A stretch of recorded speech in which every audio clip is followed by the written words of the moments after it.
See you soon. Well, it is the shocking crime that has captivated the world this week. A corporate CEO shot dead, an Ivy League graduate arrested. So who is Luigi Mangione and what drove him to allegedly kill? It was just before 7 a.m. on December 4 when shots were fired on the streets of New York City as Brian Thompson, CEO at United Healthcare, was assassinated from behind. It was an attack the NYPD described as brazen and targeted. The words delay, deny and depose written on ammunition at the scene. Every indication is that this was a premeditated, pre-planned, targeted attack. And so began a manhunt with images released of the prime suspect. But while police were searching for a cold-blooded killer, social media was applauding what they called vigilante justice. Deny, defend, depose on the bullet casings. I was like, oh wow, yeah, clear message, sent and received. After a 5-day search, Ivy League graduate Luigi Mangione was arrested at a Pennsylvania McDonald's.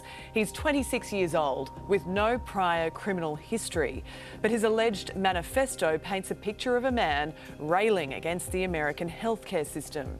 The writer claiming these parasites had it coming. This morning, Mangione is behind bars, charged with murder. For more on this, we're joined by Dr. Brandon Golub, Associate Professor of Teaching in Criminology and Law at the University of California. It's great to have your insight on this, Brandon. There's a lot more details emerging about Mangione. Obviously, he's a young person. He's lived his life online, his social media presence to his book reviews. So what do we know so far about his character?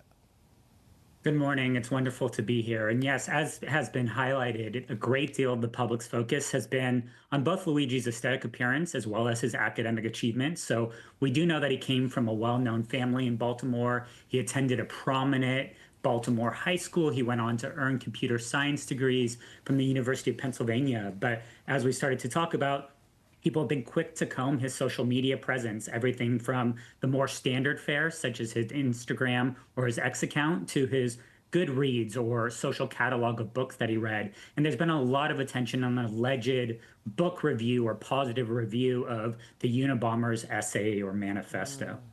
So he was also carrying this manifesto at the time of his arrest. It criticises the healthcare system. What exactly does it say about a potential motive? So there remains much to be determined because we haven't seen the manifesto in its full length. It's been speculated that it's between 2 to 3 pages, but as was highlighted, he said these parasites had it coming. He also allegedly stated that he was working alone, but we know that it's largely speculated to be about the insurance industry, but we want to keep in mind that this could be individual motive. There's been interviews with former friends and roommates who have talked about his back surgery. There's been individuals online talking about the recent deaths of his grandparents and perhaps an individual motive related to that. But clearly there's also larger social structural factors at play here, which is the insurance industry. And that's what's, I think, playing out over social media when we're seeing people who are kind of either celebrating or championing, Mangione's crime here. What is it about the US healthcare system? We don't have the same system here in Australia that has these people, I guess, defending these alleged actions.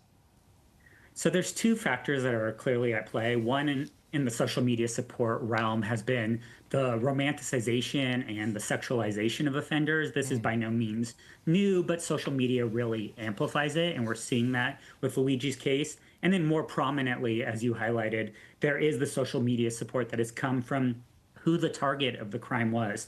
Healthcare is something that affects all of us, and the US, unlike Australia, consistently ranks as a poor performer when it comes to critical areas of healthcare. So at best, there's a decreased empathy for who was the victim, and at worst, there's, as we've seen, some condoning this type of violence as heroic. But in short, the court of public opinion, as gauged by social media, has used this case to vent and express frustrations when it comes to healthcare and health insurance across the US. I mean, even his family and friends seem to be really shocked by this. And from the outside, it seems like this is a really high-performing, intelligent, member of society, a citizen, a functioning citizen as well. How do you think we have got to this point? Because it seems as though there's been a really rapid shift in maybe his ideology or his approach, whatever it is. How do you read into that? So he clearly doesn't fit the archetype of what people often perceive with public opinion when it comes to what they want to deem a criminal, what they want to deem a murderer.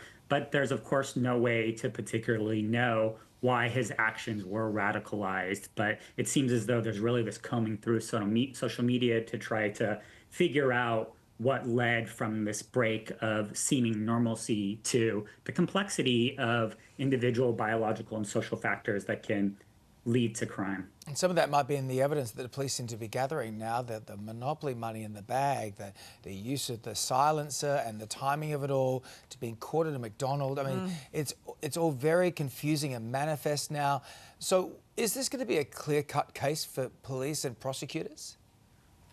I don't think so. Human behavior, as noted, is quite complex, and we'll have to really see what actually ends up being introduced as evidence, although we've heard from the Manhattan prosecutors and that they intend to introduce as evidence. But first, he has to be extradited to New York City from Pennsylvania because he's still being held in a state correctional institution in Pennsylvania. All right, Brandon Golub, we'll leave it there, but we appreciate your time this morning. Thanks for your insights. Absolutely. Thank you both. All right, well, with party season well and truly underway, finding a safe way home and a couple